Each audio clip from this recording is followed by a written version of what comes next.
Okay, so story on CBS Sports.com. 6 NFL teams with quietly concerning backup quarterback situations, plus proposed moves for the 2024 season. Did our Lions make the list? Yep. Our Lions made the list. And Gator, they list the current backup as Hendon Hooker. Mm-hmm. We don't even know if that's true.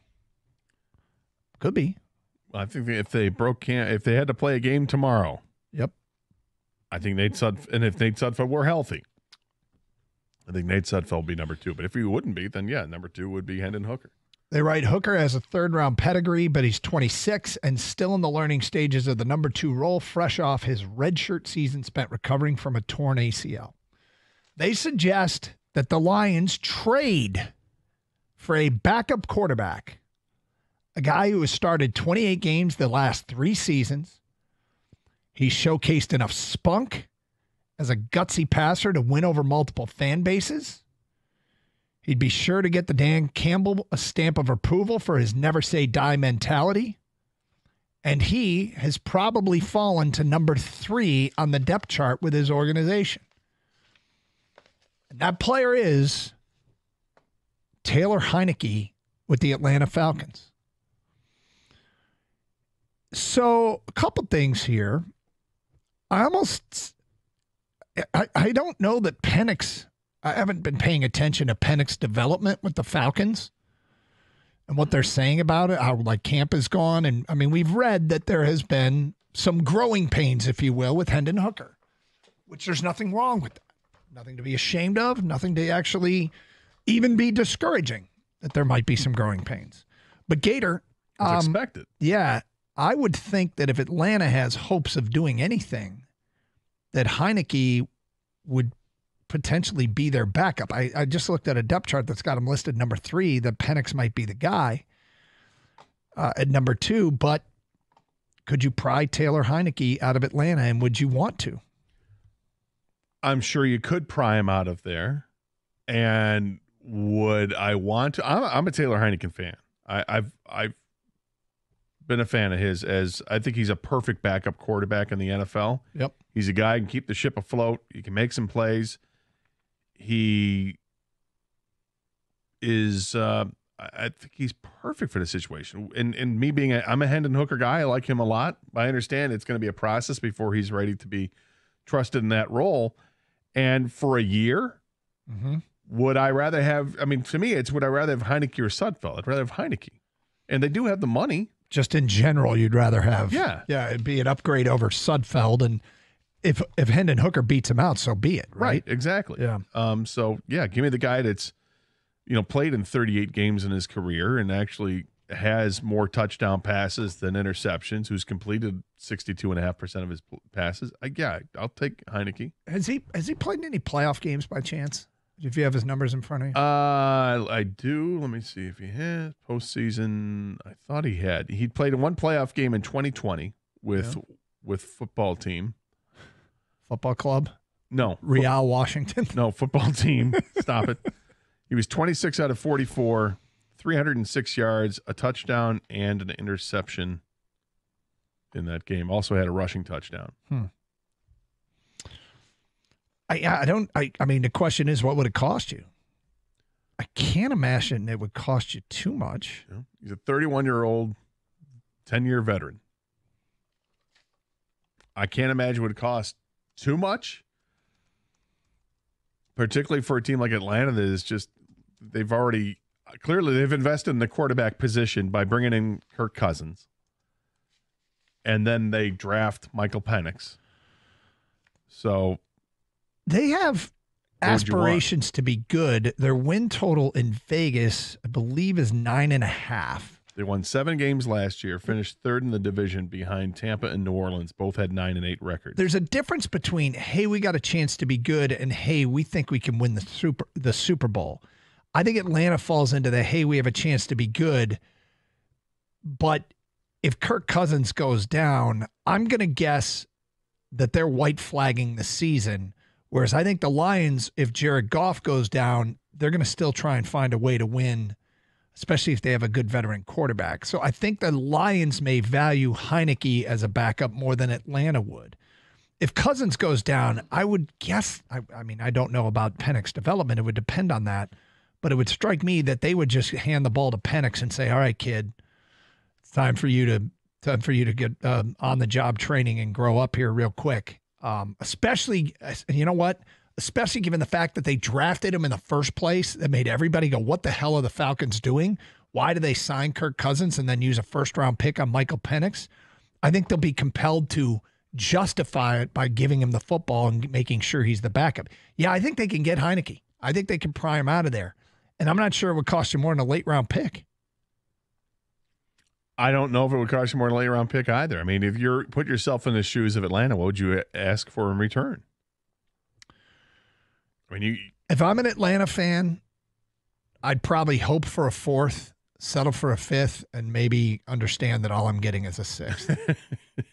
You know what I mean? Yeah, no, running through the gamut there. And if you're the Lions, I don't know what their draft position is next year, and how many picks they have. If they've already, I know that there's a couple that are already spoken for other teams. So next year the Lions have 8 picks. They've got their own first rounder, their own second rounder. They do not have their third rounder. They have their own fourth, Philly's fourth. They have their own fifth, Tampa's sixth, Dallas is seventh, and their own seventh. Yeah, I would give them Tampa's sixth. I'd offer it. Sure, start negotiations. Mm-hmm. Yeah, but bottom line is, would I be willing to give up, say, a 5th-round pick for Taylor Heineke? I think I would. I think I would too. Kang, what do you make of this Taylor Heineke possible trade? Well, it's a trade proposal on CBS Sports. Yeah, I mean, if you're very uncertain about the backup situation, Hilker's not developing as fast as you'd like. Heineke is kind of like one of those perfect backup guys. Now, I will refrain from people. I've heard people say he's a really good quarterback. He's not. He's a backup quarterback. He's really good as a backup quarterback. I think when you're in a pinch, and he can kind of give you a spark every few weeks or during a game if you need it. But long term, he's just not the answer. He never has been from anywhere he's gone. But where the Lions are right now in their window for success, yeah, you need a viable backup just in case. And I think Tyler Heineke is a viable backup. It's an interesting thought. I got to credit CBS Sports. I think they did a nice job with this. Yeah, I like it because I look at him and I think he's like a Sean Hill type. Yeah, when Sean different Hill was style of player, but the same maybe elevated status as a backup. Yeah, I think he's a very capable backup and not somebody that I'm looking at who's going to challenge for the starting job by any means. But he's got an ability to play, and their loss when he played for Washington, that loss in the playoffs, it was to Tampa Bay. I think it was the year Tampa won the Super Bowl, and they lost 31-23. They had the ball late in the game and had a chance to tie it up, and ended up getting into Tampa territory, then took a sack on a 3rd down play, and then it's 4th and 21. You have no chance, and right, ends up being you end up losing the game. 248-539-9797. Kevin in Rochester, you're on 97 on the ticket. Hello, Kevin. Hey, how you doing today, guys? Good. All right, Kev. They were talking about Tannehill the other day on the morning show, and now you guys are talking about Heineke, and I don't know what. They were thinking $8 million, which I think is about right for Tannehill, probably about the same number for Heineke. I don't understand the approach, right? Last year we learned from the Browns that you just go grab somebody if you're desperate. So let's say Goff gets injured and we're 4-2. The one thing, it's like everybody's going to be devastated, rightfully so. The one thing that we have to accomplish with that scenario is to determine whether Hendon Hooker's any good or not. That's the blessing in disguise, at least with that situation. And let's say Hooker's 0-4, and we all go, he's not our guy. Then you go get Tannehill, Heineke, whoever this year's Joe Flacco is. But you got to use that $8 million more wisely. Well, hold on. Let me stop you there, because situation, all you'd be responsible for, he's under contract for next year, and his cap hit, his base salary is $1.2 million. The signing bonus Atlanta would have to pay, they'd have to eat that, dead cap of $3.3. So you only have to spend $1.2 million on him. which is fine. But then we've got to give up, okay, a 6th or 7th rounder, and our GM already gave up our 3rd or 4th rounder. Like, you don't need to do it. Well, for next year, they have those picks. Well, they have a 4th round pick. No. Yeah, they have 2 4th rounders. So. No, they have 2 4th rounders.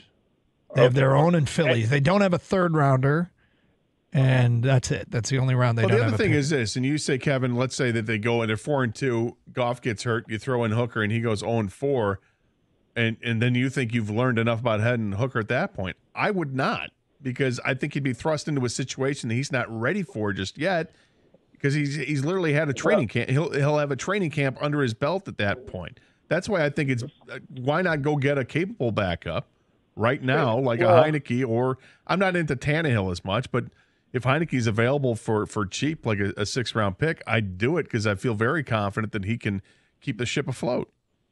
Yeah, well, and fair enough that you might not know definitively what you have in Hooker, but at a minimum, you have to be a lot closer to knowing what you have in him. And sure, you're not going to win a Super Bowl with Heineke or Hooker, likely, right? We go from 20% chance to win. But to which one's 5% one's going to give me the better chance to go say 2-2? Right, but maybe not as much as having $2 $4 million. I guess if it's $1.2 million, that's different. Well, the other thing is Tannehill, they were talking about $8 million. Right, like, but we got to spend that money better. But that money doesn't matter because they have a ton of cap space.